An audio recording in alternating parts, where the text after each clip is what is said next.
Mais um episódio do Recorde Jurídico na temporada 2025, recebendo as celebridades, eu vou dizer assim, unanimidades do Tribunal do Júri, o professor Juliano Leonel e o advogado Ismael Carvalho. Prazer receber vocês, Ismael, professor Juliano. Prazer é meu, Davi. Hoje a gente vai falar sobre o Tribunal do Júri.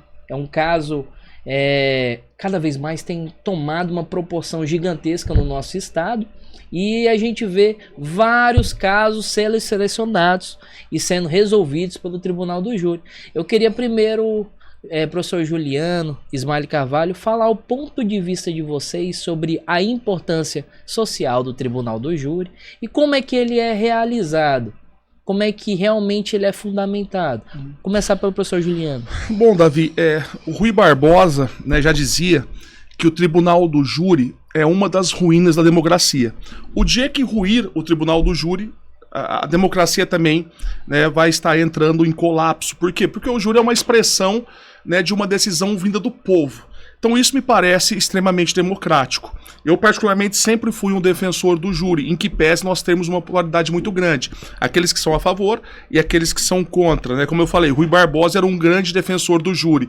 Frederico Marques, por exemplo, dizia que o Tribunal do Júri era uma porta aberta para a impunidade, que era julgamento feito por pessoas do povo, sem conhecimento técnico, e que isso gerava verdadeiros absurdos. Olha, na verdade, né, os maiores absurdos e erros judiciários que nós tivemos, ele não adveio do Tribunal do Júri. Por exemplo, o caso Irmãos Naves. Os Irmãos Naves moravam numa cidade do interior de Minas, e lá apareceu um primo dele, né, que começou a fazer negócios, compra, venda de arroz. E um dia ele ganhou muito dinheiro e sumiu. A população, a polícia começou a desconfiar que esses irmãos teriam matado esse primo. E aí eles foram torturados na polícia, confessaram, mas enfim, não tinham corpo.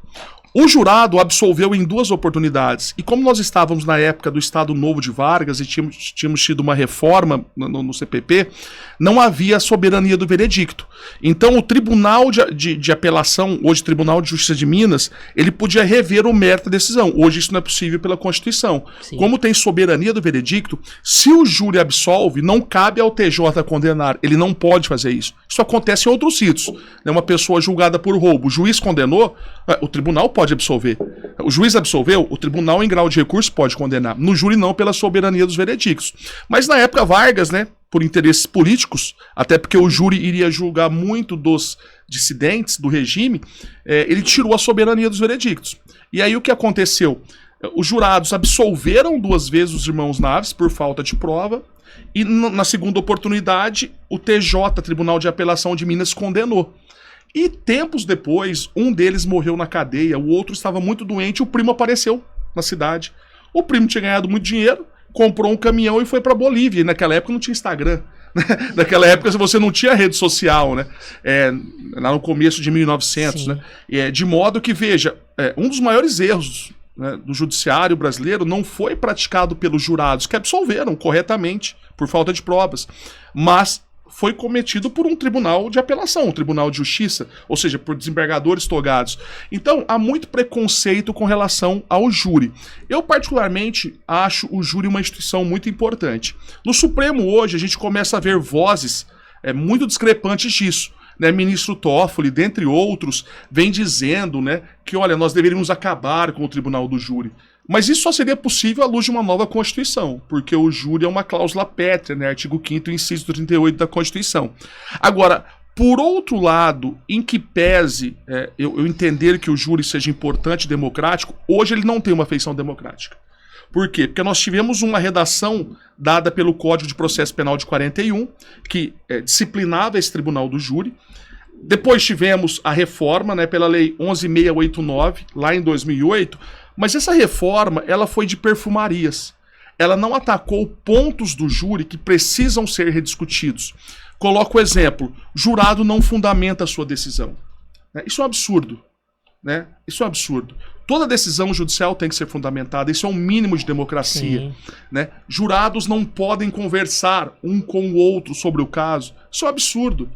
Isso é tipo de Estado autoritário, você vedar comunicação entre as pessoas. as pessoas julgarem de forma ali isolada, é um outro problema sério. No próprio CPP está autorizado expressamente, o jurado presta o compromisso. O juiz diz, né, concito-vos a examinar essa causa de acordo com os ditames da vossa consciência, da sua consciência. Quer dizer, peraí, eu estou autorizando um jurado a julgar de acordo com a consciência. O professor Lênio Streck tem inúmeras críticas a isso, né? Inclusive ele tem um livro especialmente chamado O que é isso? Né? Consciência, né? Julgamento com base na consciência. Veja, não me interessa, Davi, com todo respeito, né, se você for jurado, o que você pensa da sua vida. Não me interessa os valores pessoais que você tem. Claro que você tem todo o direito de ter os seus valores, de ter os seus princípios, óbvio que ninguém discute isso, mas numa decisão judicial, se nós temos um ordenamento legal vigente, você não está autorizado a decidir com a sua consciência a seu bel prazer. Então, veja, é um outro problema sério do júri, né? Assim como o próprio número ímpar, né? Historicamente, no Brasil e até em muitos lugares do mundo, em que pese nós não sabermos a origem do júri, Nietzsche já dizia, né, que toda origem é cinza. Mas no Brasil ele surge em 1822, né, na época do Brasil Império. Mas é de tradição, no júri, praticamente em quase todos os países do mundo, nós temos um número de 12 jurados. Até porque tem uma simbologia dos 12 apóstolos. Né? No Brasil era. Só que em Vargas, como eu falei na ditadura de Vargas, a gente reduziu de 12 para 7. Por que Vargas fez isso? Juliano, que besteira, né? 12 ou 7, né? Você se apega a formalidades idiotas. Não, isso aqui é questão de matemática. Se eu tenho 12 jurados, Davi, se eu tenho 6-6, é absolvição, é indúbio pro réu. Então perceba, para condenar eu preciso de pelo menos 7-5. Ou seja, eu preciso de uma maioria qualificada de 2 votos. Quando eu reduzo para ímpar, eu diminuo essa maioria para condenar. Né? 4-3 condena. E aí eu pergunto, né, para você e para todos os ouvintes, 4-3 é 50 e poucos % condenando e 40 e tantos % absolvendo. Sim. Peraí, só tenho uma certeza do que tem ali, dúvida.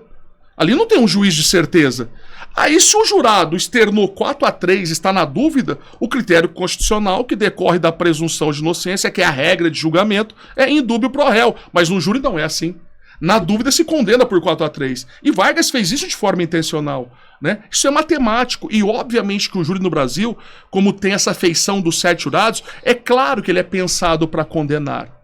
Isso me parece muito óbvio. Né? Então, veja, nós teríamos que fazer profundas reformas no júri. Professor, nós teríamos... eu queria até pegar um pedacinho dessa sua fala, desculpe te interromper. Mas é muito interessante se eu falar que hoje o júri, basicamente, ele é feito para condenar. No formato que ele está. Matematicamente porque é ímpar.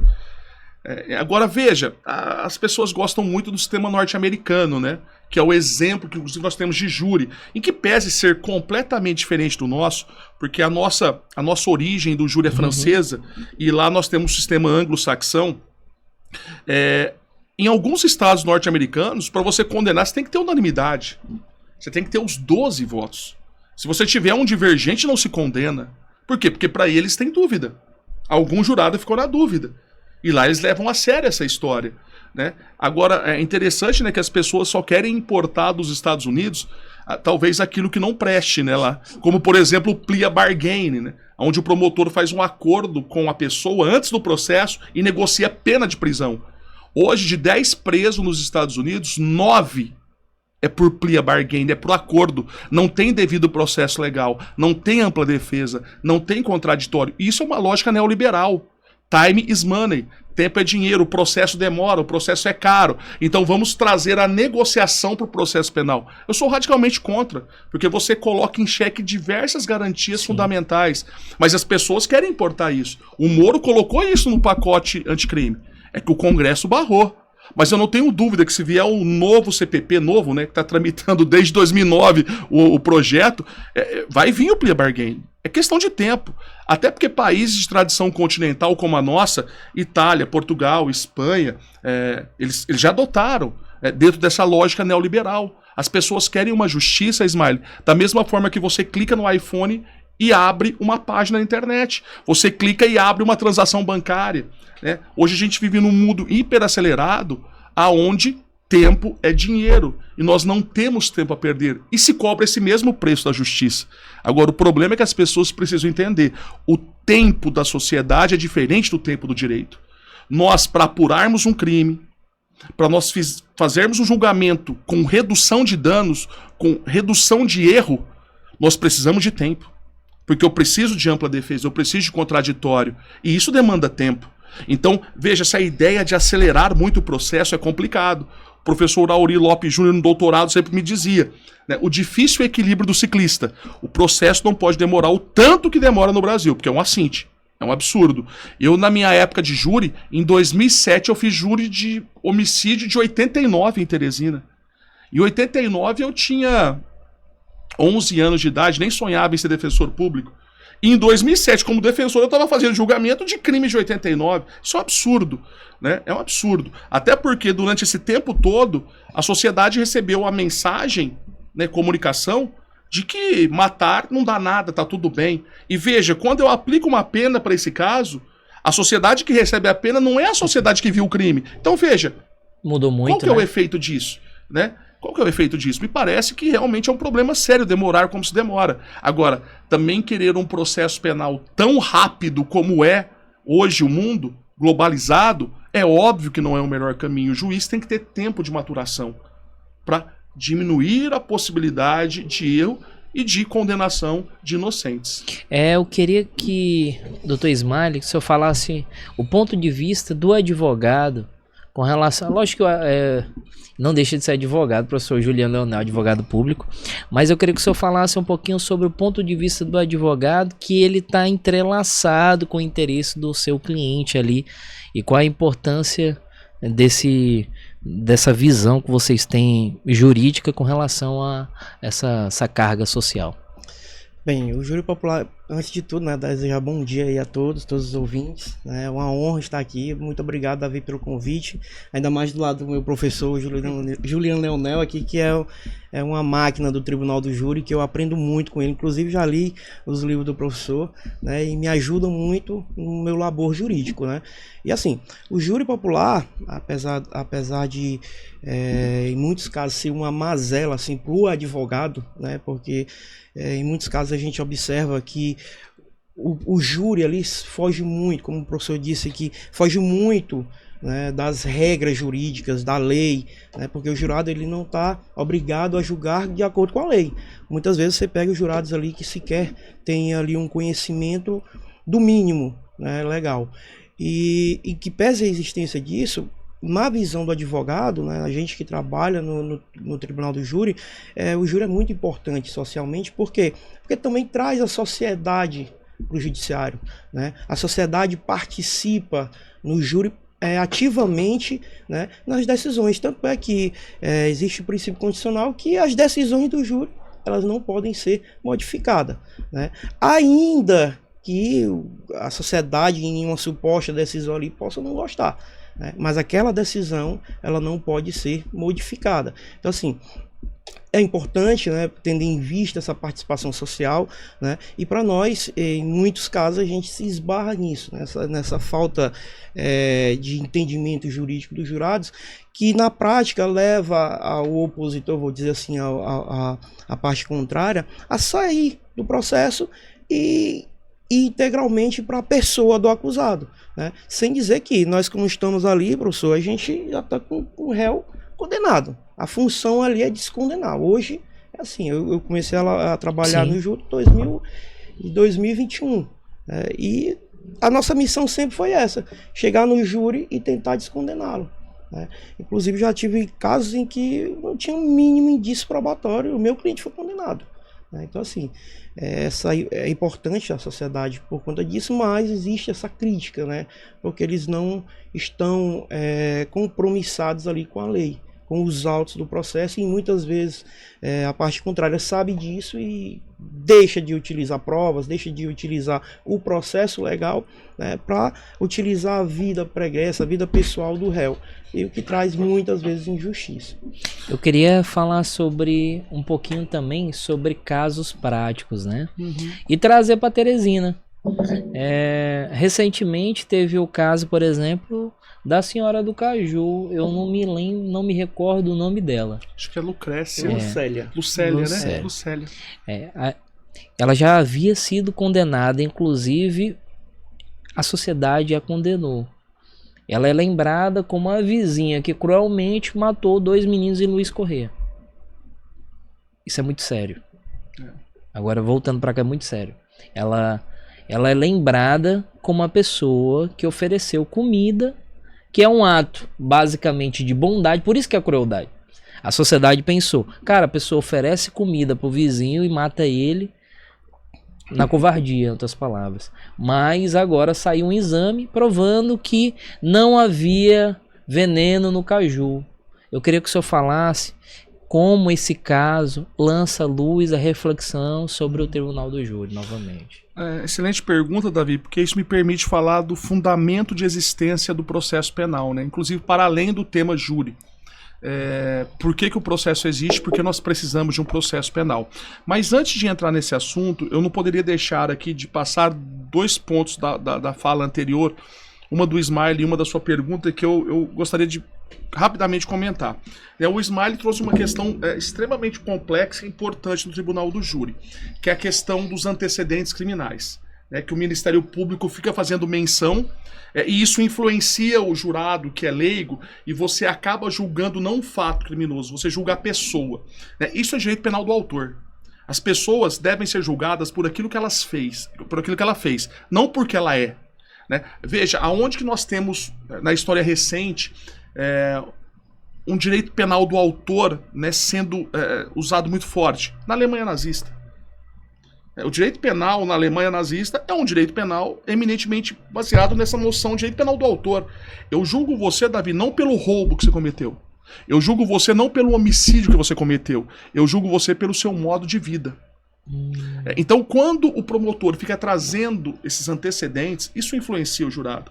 E aqui é necessário nós termos a dimensão de que isso não deveria acontecer. Olha, não me interessam os antecedentes dele. Os antecedentes podem interessar, talvez, para o juiz na dosimetria da pena. Eu até acho que seria inconstitucional, os maus antecedentes e a reincidência, porque eu vejo claramente um bis in idem nisso, e também um direito penal do autor. Mas para além dessa discussão, já que a jurisprudência, a lei prevê que os antecedentes se importam para a dosimetria nas circunstâncias judiciais da primeira fase e a reincidência como agravante na segunda fase, veja, o que interessa para o jurado? Não é ele quem faz a dosimetria da pena. O jurado vai condenar ou absolver naquele caso pela conduta daquele caso, pelaquela acusação Sim. daquele homicídio. Se o jurado é bonzinho ou mauzinho, isso não interessa para o jurado. Então, quando o Ministério Público se vale desses antecedentes, claramente a gente está abandonando o direito penal do fato, que é um direito penal condizente com a democracia, e a gente está aplicando um direito penal do autor, que é típico de um Estado nazista, de um Estado totalitário, por exemplo. E até digo mais, o que eu vou falar aqui talvez possa chocar muitos, mas a gente tem no direito um processo chamado de secularização do direito. Se nós pegarmos na Idade Média, o crime era associado à ideia de pecado. Tanto que até então as penas eram corporais. A penitenciária, você recolher alguém no presídio, é uma construção da Idade Média. Penitência, penitenciária vem de penitência, para a pessoa pensar e se arrepender do pecado que ela fez. Sim. Então veja, no direito a gente vai ter um momento que a gente vai romper com isso, A gente vai separar direito e religião. Tanto que o Estado hoje é laico. A gente chama isso de secularização do direito. Isso vai começar lá em Nicolau de Cusa, vai passar por diversos teóricos, isso vai se radicalizar lá em Feuerbach, em Nietzsche, por exemplo. Mas uma questão me parece claro, não me parece democrático você condenar alguém com base nos seus simples antecedentes. Sim. A gente tem que julgar a pessoa pelo que ela fez. Então esse ponto que o Ismael traz é uma pedra no sapato do Tribunal do Júri. Pelo que ela fez naquele caso Naquele caso que está sendo julgado. Ele está ali para julgar isso. Mas a prática é realmente você usar antecedentes favoráveis ao réu, e isso tem um peso. Isso é inegável que tem um peso na condenação das pessoas. E aqui eu chamo a atenção para o seguinte ponto. O STJ, mais recentemente, ele não vem admitindo isso. tá? Em que pese o STJ entender que é uma nulidade relativa. Aí esse tema nulidade a gente teria que ter um podcast só para isso, né? Porque essa história de nulidade relativa absoluta é um outro engodo, é uma outra farsa do direito, né? Porque se a nulidade relativa tem prejuízo, na absoluta tem prejuízo, qual que é a diferença entre eles? Não tem, né? A não ser deixar a bel prazer do juiz reconhecer a nulidade para quem ele quer, quando ele quer. Então a gente teria que ter toda uma reforma disso. E até tem uma tese de doutorado do professor Ricardo Glockner, defendido na Federal do Paraná, orientado pelo professor Jacinto Miranda Coutinho, e o Ricardo foi meu orientador no doutorado, que ele fala a teoria do ato processual irregular, fazendo uma nova proposta, né, para nós abandonarmos essa ideia de nulidade relativa e absoluta. Até porque as origens históricas mais próximas dessa construção teórica, ela remonta ao Código Napoleônico, né, de 1808. Sim. E a gente sabe que Napoleão foi um baita déspota, né? Então veja, toda uma construção teórica, né, de um déspota sendo aplicado na democracia como se nada tivesse mudado no mundo. Mas enfim, esse tema é importante. Agora, em que pese o STJ ter evoluído a sua jurisprudência para reconhecer nulidade relativa, mas vem reconhecendo, o STF admite, né, o uso dos antecedentes, o que é um problema sério, né? Queria então chamar a atenção dessa fala do Ismael, que acho que é muito importante. E com relação à sua pergunta inicial que você fez, você tocou num ponto, né, que me parece muito importante e as pessoas precisam saber disso. Você falou assim, olha, o advogado no júri, Ismael, você como advogado, né, defendendo os interesses pessoais do réu, né? Veja, essa é uma visão privatista da ampla defesa. As pessoas acham que um defensor público, elas acham que um advogado atuam no interesse pessoal do réu. Na verdade, não. Na verdade, veja, dentro da ampla defesa, Davi, nós temos a autodefesa feita pelo próprio réu e a defesa técnica. A autodefesa que o réu faz, obviamente, é calcada em interesses particulares, interesses privados dele, né? Sim. Inclusive tem situações, né, não sei se o Ismael já passou por isso, aonde o réu tem uma tese de defesa e a defesa técnica tem outra, né? O réu, por exemplo, nega a autoria e a defesa técnica fala que foi legítima defesa. Exatamente. Até esse choque existe, né? Então eu não tenho dúvida que a autodefesa é interesse privado. Agora, veja, para que serve, né, esse processo penal? Né? Esse processo penal, segundo muitos, é para nós, né, ali apurarmos os fatos que aconteceram. E veja, o pressuposto básico para apurarmos os fatos que aconteceu, até porque segundo o Cordeiro na Itália, o processo penal é uma máquina retrospectiva, né? O crime é sempre passado, é sempre uma história, e por meio das provas nós tentamos reconstruir essa história, né? O fato é que, Davi, se eu preciso reconstruir essa história, qual que é a premissa básica para que isso aconteça? Que tanto a acusação como defesa tenham uma igualdade. Porque se não houver uma igualdade entre acusação e defesa, a gente não vai ter uma reconstrução do fato da maneira que deveria ser. Uma versão ampla, né? Então veja, a gente parte desse pressuposto que a igualdade, a paridade de armas entre acusação e defesa não é uma benesse para a defesa, é uma necessidade, é um interesse coletivo. Porque veja, numa democracia como a nossa eu tenho interesse. Se a gente fizer essa enquete, a resposta vai ser essa. Nós queremos condenar culpados da mesma forma que nós queremos preservar a liberdade de inocentes. A gente não tem, né, o interesse de condenar se sobrepondo ao interesse de absolver. A gente não pode pensar nessa lógica do direito administrativo, supremacia do interesse público sobre o interesse privado. Até porque no processo penal não há interesse privado em discussão. Todos os direitos fundamentais, ampla defesa, contraditório, juiz natural, etc, etc, etc, vedação de prova ilícita, tudo isso é interesse público, tão público quanto o interesse de condenar. Então, numa democracia, nós temos exatamente o mesmíssimo interesse de condenar culpados e absolver inocentes. Até porque a segurança, direito à segurança está no artigo 5º caput. E direito à liberdade também está no artigo 5º caput. Então, como é que um pode se sobrepor ao outro? A condenação se sobrepor à inocência, né? É óbvio que isso não se sustenta. Então, é um reducionismo, né, falacioso cartesiano, binário, né, que no processo penal não existe. Todos os direitos são fundamentais no processo. Se é direito fundamental, ele não é um interesse meramente privado, ele é um interesse coletivo. Sim. E aí, perceba, se o réu não se defende, ou se defende muito mal, ele precisa de um advogado, ele precisa de um defensor, ele precisa de um técnico. Para quê? Para que a apuração dos fatos se dê da forma mais correta possível. Ou seja, para que a defesa técnica iguale juridicamente com a acusação. Porque aí nós aumentamos a chance de apurarmos corretamente o fato. Porque se deixarmos só para o réu, né, não faria sentido. Então veja, uma defesa técnica quando atua, a advocacia privada, a defensoria pública, ela o faz num interesse tão coletivo como é o interesse coletivo do Ministério Público.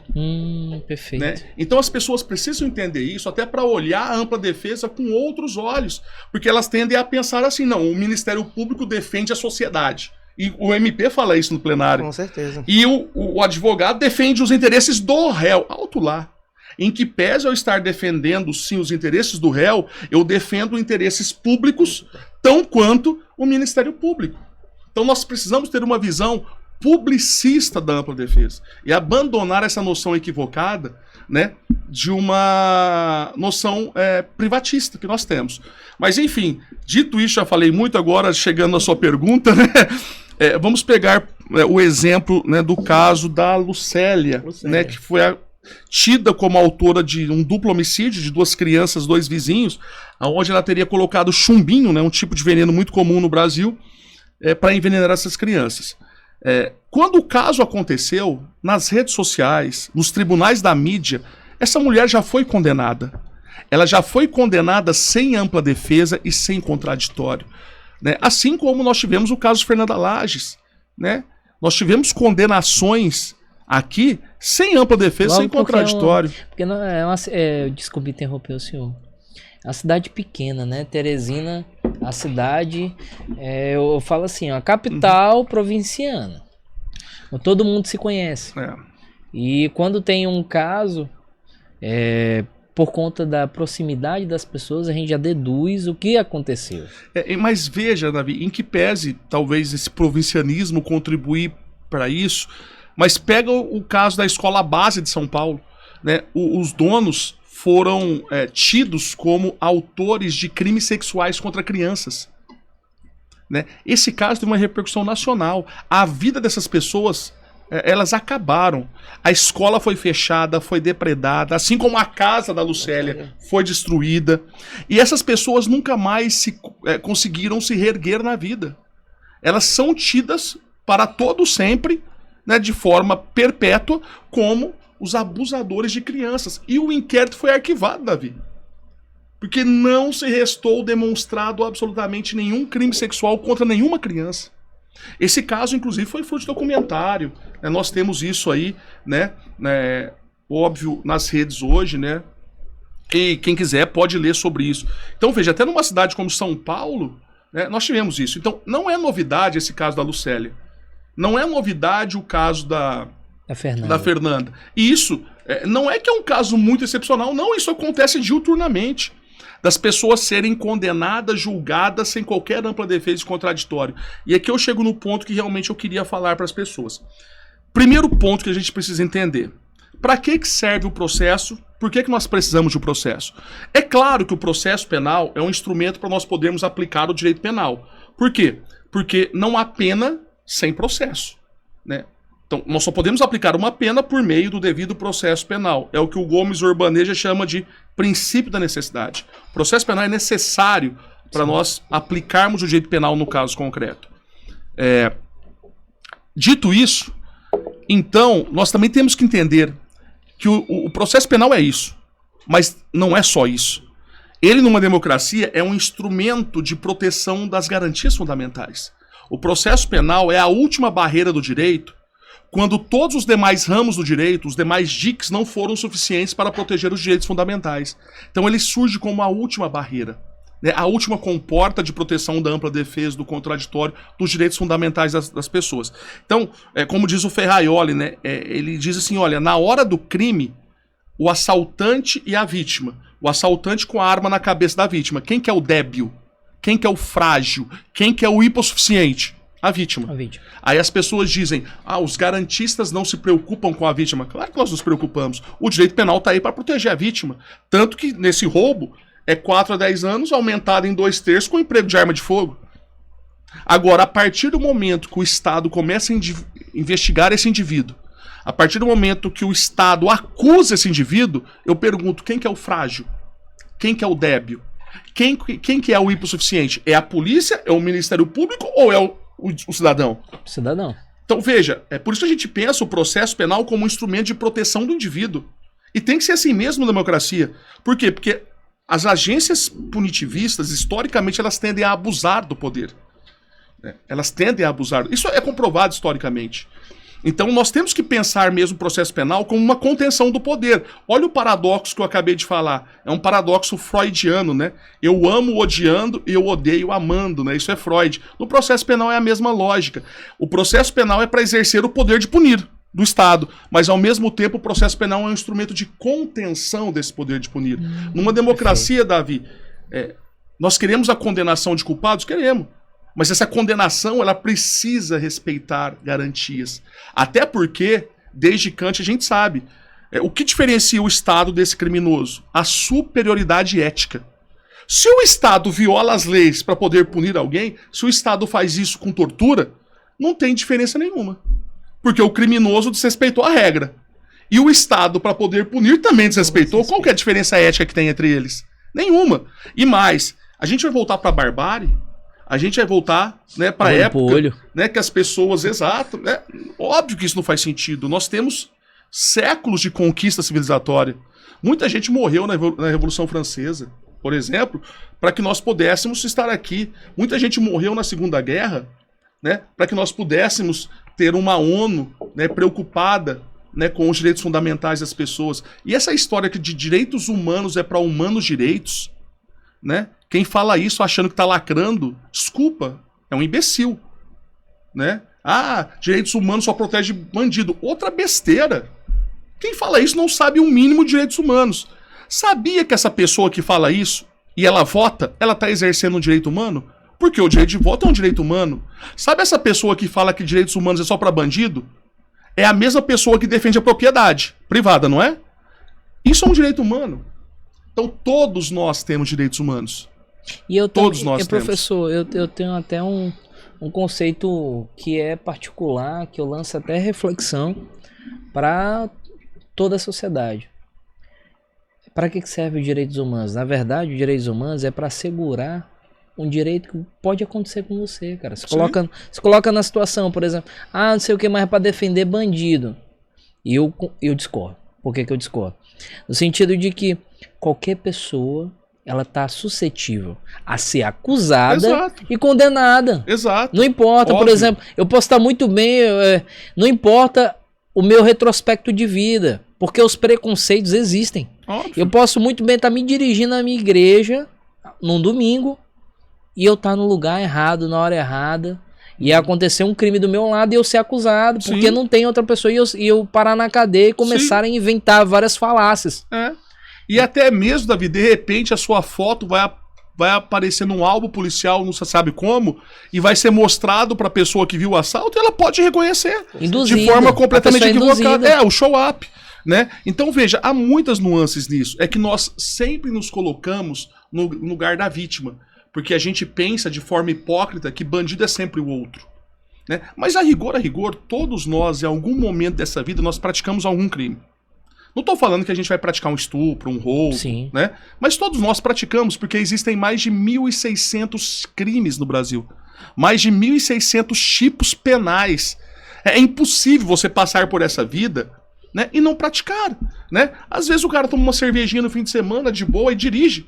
Crime. É crime. Às vezes a pessoa na faculdade compra um livro inteiro com xerox, né? É crime. Às vezes a pessoa xinga uma outra, aquele... e fala um palavrão, isso é injúria. Então veja, todos nós já praticamos isso em algum momento da vida. Então essa história de que bandido é sempre o outro é uma baita hipocrisia, né? O Zaffaroni diz o seguinte: juiz criminal, antes de você julgar aquele réu, puxe primeiro a sua ficha de antecedentes. Porque todos nós temos uma. A diferença é que o direito penal tem um público-alvo.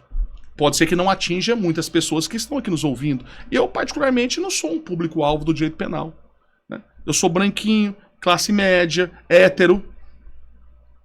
Agora, aí que está o ponto. Direitos humanos todos nós temos. Mulheres, crianças, idosos. Não é só bandido. É todo ser humano. Agora, por que as agências de defesa dos direitos humanos atuam em determinados nichos? Primeiro porque o cobertor é curto. Se tampa a cabeça, aparece o pé. Então nós não temos como defender em massa os direitos humanos de todas as pessoas. Agora convenhamos, Davi, eu Juliano, que tenho água, tenho saneamento básico, eu que tenho uma renda razoável, eu tenho o meu direito humano violado? Aqui e acolá, talvez. Mas eu não tenho uma violação sistemática. E mais, se os meus direitos humanos for violado, eu não preciso de uma agência. Porque eu tenho condição de defender. Agora, pensa em determinados grupos vulneráveis. Por exemplo, os negros, os quilombolas. Essas pessoas têm os direitos humanos violados de forma sistemática, Davi.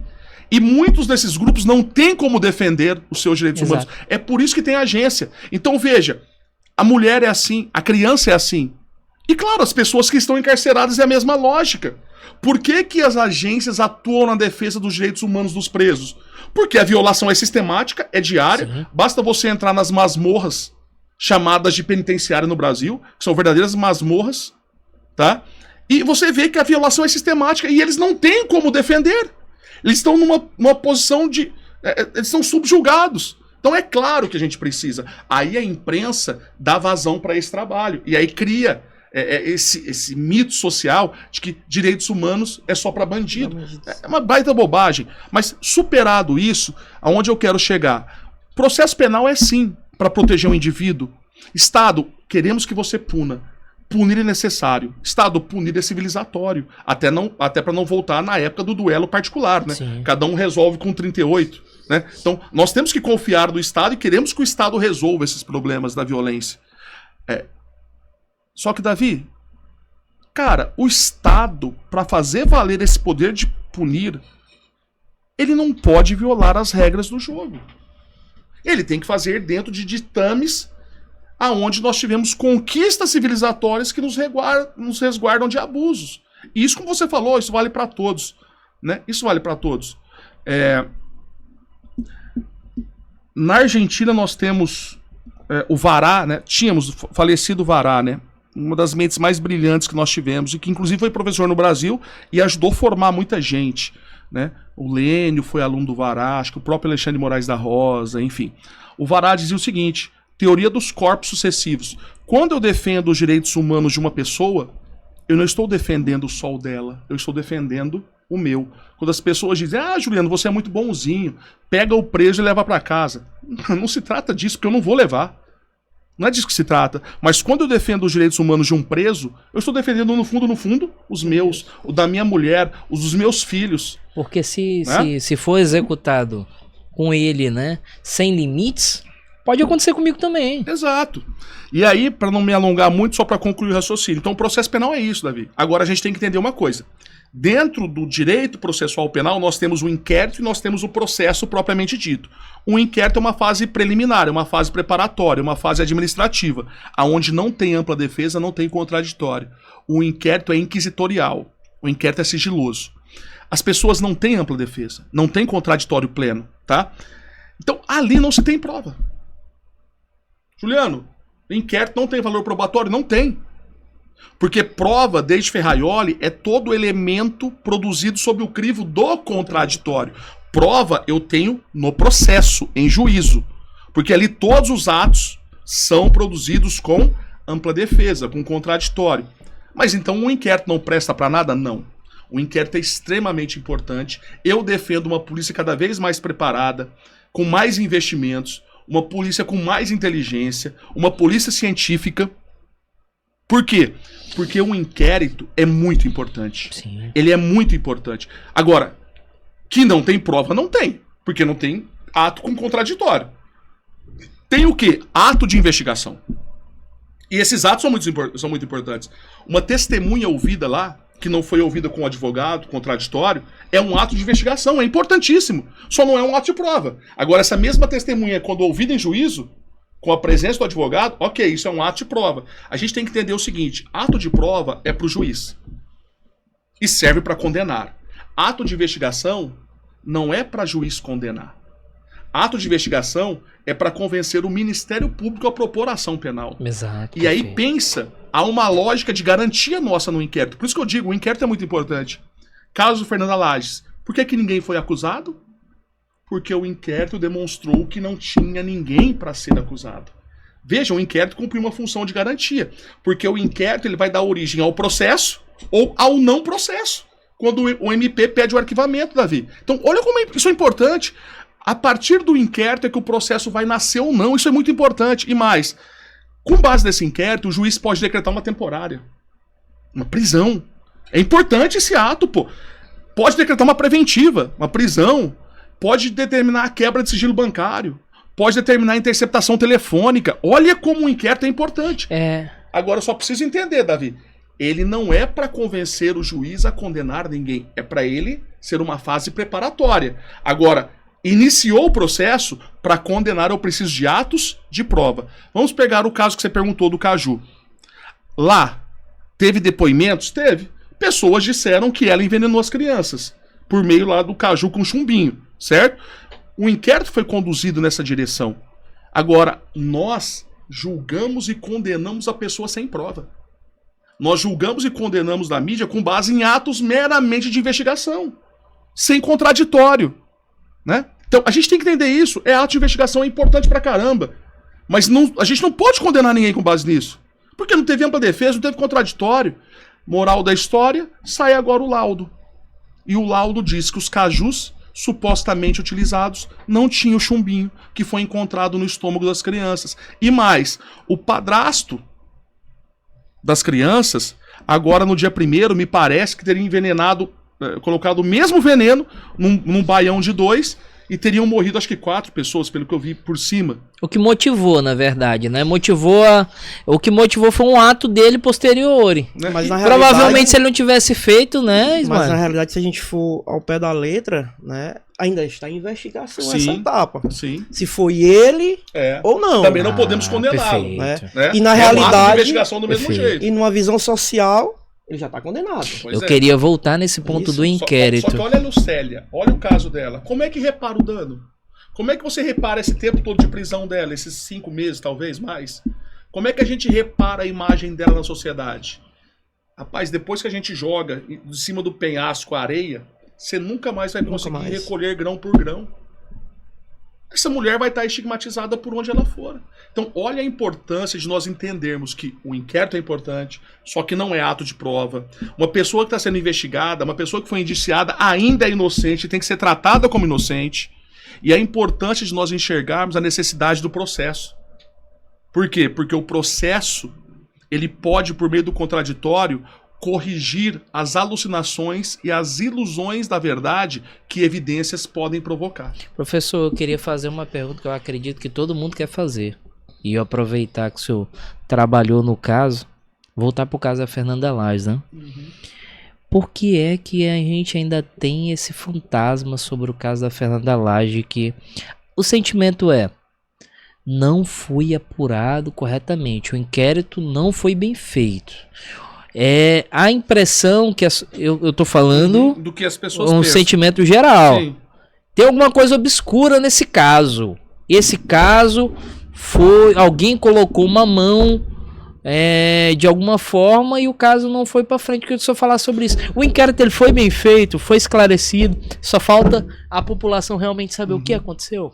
Fala um pouco.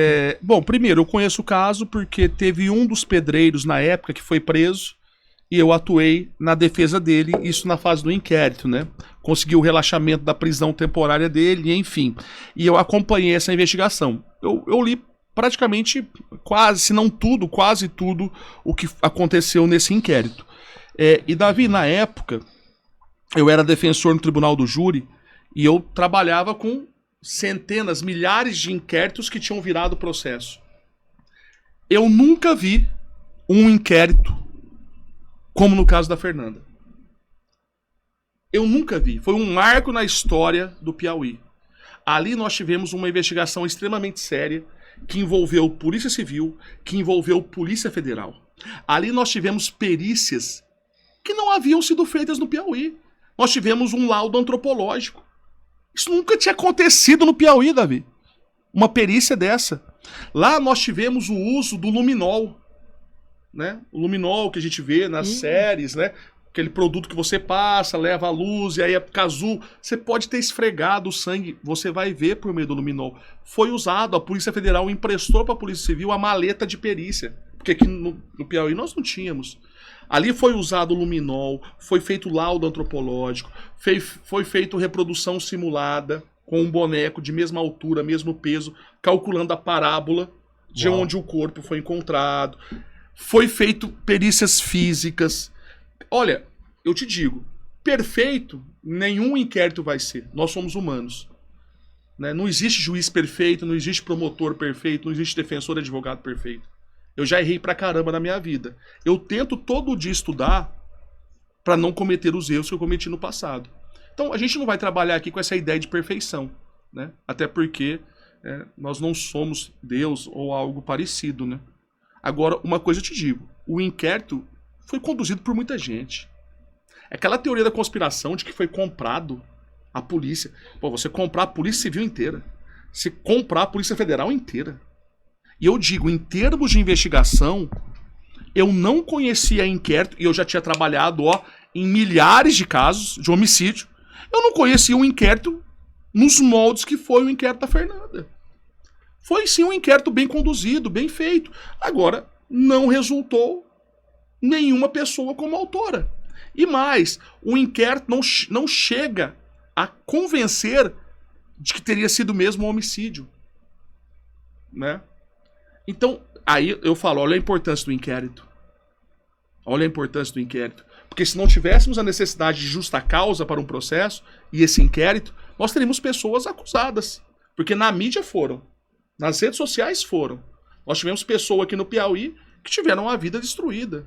Que carregam até hoje o peso, né, de ter sido um autor, né, de um homicídio. Então, veja, respeito quem pensa de forma diferente, né? Mas o inquérito foi bem feito. Eu falo não pela imprensa, nesse caso eu falo porque eu li, porque eu estudei o caso. Tá? E investigou tudo o que se podia.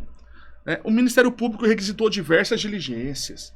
Esse inquérito veio e voltou por anos e anos e anos, Davi. Ele foi arquivado agora recentemente, acho que 2 anos, se tanto atrás. 2 anos. Se tanto. Foi arquivado pelo Ministério Público. Mas acho que foi ali pelo menos uns 8, 10 anos de investigação. Né? E não tem inquérito no Piauí que teve tantas perícias, tantas diligências como teve esse. Daí ressalto, olha a importância do inquérito. Sim. Agora, o que nós não podemos é, com base nesse inquérito, fazer julgamento de culpa. Por quê? Porque ele é ato inquisitivo. Não tem ampla defesa, não tem contraditório. Se esse inquérito da Fernanda tivesse permitido um processo, aqueles elementos do inquérito deveriam ser reproduzidos em juízo. E esses elementos com contraditório poderiam embasar uma sentença. E aí eu volto a falar, Davi, tudo isso que eu defendo dos direitos fundamentais não é defesa de impunidade, não. Não é defesa de impunidade. Eu defendo que punir é necessário, punir é civilizatório. Agora, numa democracia, não é qualquer punição que nos interessa. O Estado não pode se valer de qualquer meio. Isso aqui não é um vale-tudo. Até porque se fosse um vale-tudo, para que processo? Nem precisava de processo. O Estado faria os seus julgamentos sumários, assodados, e pronto, acabou. Agora, olha a quantidade de erro judiciário que nós teríamos. Olha a quantidade. Na realidade, né, professor? A Lucélia é só uma pontinha, né? De muitos. Eu mesmo já tive processo em que o meu cliente já passou 6 meses preso, né, sem um indício probatório. Supostamente, lá no inquérito, colocava-se que a vítima teria reconhecido através de uma imagem no local do roubo. Né? A pessoa que cometeu o delito estava de máscara, né? E lá tinha a vítima dizendo que era o meu cliente. E só isso. Eu fiz vários pedidos, entrei com habeas corpus, não consegui a liberdade do meu cliente. No dia da audiência, a vítima disse, não era esse rapaz. Não, mas aí eu perguntei, mas aqui tem um reconhecimento. Você dizendo que é ele. Não, Mas eu queria até destacar esse ponto aí. Um filme recente que eu assisti, eu acredito que o nome do filme é O Segundo Jurado. Aí Jurado número 2. No Jurado número 2, pronto, perfeito. Aí ele tem uma parte do filme onde ele pede para um senhor reconhecer. Você realmente viu esse rapaz na ponte no dia que aconteceu isso? Aí o jurado, a testemunha fala: não, eu vi ele lá. Era ele aqui, ele tá aqui, ó. Aí depois, acredito que a promotora vai lá na casa dele, pergunta novamente, e ele demonstra a dúvida. Ele diz: realmente foi aquele rapaz? Ele pergunta pra promotora: como é que... Ele disse primeiro que tinha visto, depois ele pergunta: será se realmente foi aquele rapaz? Porque na cabeça dele havia dúvida. Mas ele diz: mas eu quis me sentir útil. Tem esse sentimento no júri de achar que a condenação sempre é o único resultado, que se não houver, como o senhor falou, se não houver culpado, fica um sentimento de injustiça, sempre tem que ter, ao final, algum culpado. Acha um culpado aí. E nesse caso do filme, tem um dado interessante que o advogado faz uma pergunta. Se foi mostrado na polícia uma foto do suspeito. E ele disse que foi. E se foi mostrado outras fotos, falou que não, só foi aquela. É o reconhecimento por show-up que a gente chama. Então, quando ele vai em juízo e diz textualmente com convicção que foi ele não está mentindo. Esse que é o problema. Aquilo foi uma falsa memória. E aí tem uma diferença entre mentira e falsa memória. Quando a gente estuda a psicologia do testemunho, isso é muito claro. É que o problema do direito é que a galera do direito acha que o direito dá conta de tudo, né? Mas o Ponte Miranda já dizia: quem só sabe direito, nem direito sabe. Porque nós temos uma interdisciplinariedade. Então, você quer trabalhar no direito, você vai ter que estudar psicologia. Psicologia social, psicologia de testemunho. Você vai ter que estudar criminologia. Você vai ter que estudar sociologia, antropologia. Você vai ter que estudar medicina legal. E aí, quando a gente entende isso, a gente vê o problema que foi nesse filme. E veja, quantos e quantos casos no Brasil não tivemos disso? Né, de você chegar na delegacia, o cara mostrar uma foto, porque é um suspeito que já pratica supostos crimes naquela região, e você... Sim, pronto. Ali você formou uma falsa memória. Você vai passar a vida inteira falando que foi ele. Não é que ele estava de sacanagem. O erro foi da polícia fazer um show-up. Hoje essa matéria está bem discutida no STJ. Né? E antes de mostrar a foto, né, eu vou mostrar aqui uma pessoa que é costume, quanto mais no crime. Sim. Ele é o responsável da maioria dos delitos ali na sua região, onde aconteceu o crime. Aí mostra a foto de uma única pessoa. E ali a tendência é a vítima dizer que foi. O papo tá muito bom. Inclusive hoje eu acredito que o tema foi muito debatido, mas ainda a gente só viu a ponta do iceberg, né? Agradecer a participação do professor Juliano Leonel nesse excelente episódio.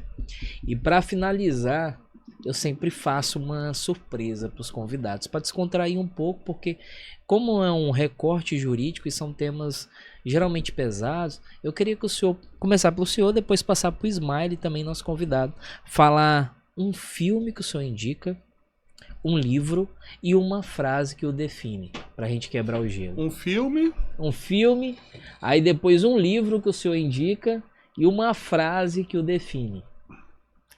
Bom, o filme poderia ser O Jurado número 2, mas eu indicaria A Condenação, com a Hilary Swank. É um filme fantástico também, que a gente consegue debater inúmeros temas do processo penal, né, em cima. É um caso também real, de um processo dos Estados Unidos, onde uma irmã se forma em direito para defender o irmão que foi condenado à prisão perpétua. É um caso extremamente legal. A Condenação, nem é tão novo esse filme, você acha até gratuitamente no YouTube. Um livro, nossa, poderia dar aqui uma centena de obras, né? Autoritarismo e Processo Penal, do professor Ricardo, né? Ricardo Gluckner, o Direito Processual do professor Auri, poderia indicar inúmeras obras aqui do professor Jacinto, enfim, mas aí, se eu falar desses livros todos que eu também indico, e não falar do meu livro com o Yuri depois vai me ligar: pô, você não falou do nosso livro. E como o tema é Tribunal do Júri, né, eu indicaria aí, né, a obra do Tribunal do Júri. mesmo sabendo que eu estou fazendo um baita erro, né? Porque o Karl Marx, que só os tolos se autoelogiam, né? Mas enfim, eu não estou elogiando o livro. Eu estou indicando para crítica, para o pessoal, né, ler sobre o júri e apontar as críticas, obviamente. Eu vou abrir só mais uma pergunta. Queria que o senhor indicasse um livro fora do direito. Fora do direito? Cara, Kafka, né, O Processo. Ou o Dostoiévski, né? Crime e Castigo. Nossa, tem uma porrada aí que eu... Mas enfim... qualquer um desses livros aí, né? Você tá bem acompanhado, né? Tá muito bem acompanhado. E para finalizar, uma frase que define o senhor. Uma frase que me define? Aqui é Corinthians. Eu sei que ela era vascaíno. Aqui é Corinthians. Não conhecia vascaíno, não. Ismael, eu queria que você falasse também dessa sugestão para os nossos ouvintes e para quem nos assiste. Sobre um filme, um livro e uma frase que o define. Cara, eu tô tentando lembrar o nome do filme, mas não consigo aqui, né? O livro, eu indico, além do professor Juliano, que eu também já tive a oportunidade de ler, mas também o jurado, do professor, do advogado, também professor Jean Severo. É um bom livro, né? Eu gostei muito, gosto muito, eu sempre estou relendo também. E a frase é sonhar, persistir e nunca desistir, né? Até que eu tô aqui do lado do meu professor, né? Um dia eu estive sonhando com isso e tô aqui, né, do lado dele. Agradecer mais uma vez essas potências que estiveram conosco e convidar mais uma vez para que depois do meio do ano a gente possa voltar aqui e falar sobre outro tema, que eu acredito que vocês têm muito conteúdo para poder contribuir com o Recorte Jurídico. Eu que agradeço, Davi, né? Foi uma honra estar aqui contigo, com o Ismael, um advogado aí que milita no dia a dia, né? E tem feito um excelente trabalho, inclusive o encontro muito, né? Nos fóruns da vida. E agradecer, né? Também a sua audiência qualificada, né? Pra gente aqui é uma oportunidade de debater esses temas tão caros, né? Para quem estuda processo penal especialmente. E estou à disposição quando você precisar. Também quero agradecer, né? Primeiramente você pelo convite, né? Por essa oportunidade de estar aqui debatendo sobre o Tribunal do Júri, né? Que é uma paixão minha desde quando acadêmico, né? O Tribunal do Júri, eu me sinto em casa ali quando estou no plenário. Agradecer também ao professor Juliano por todo o ensinamento aqui em tão pouco tempo, né? Já foi meu professor, é uma pessoa excepcional. E agradecer também a todos que estão aí nos assistindo. Valeu.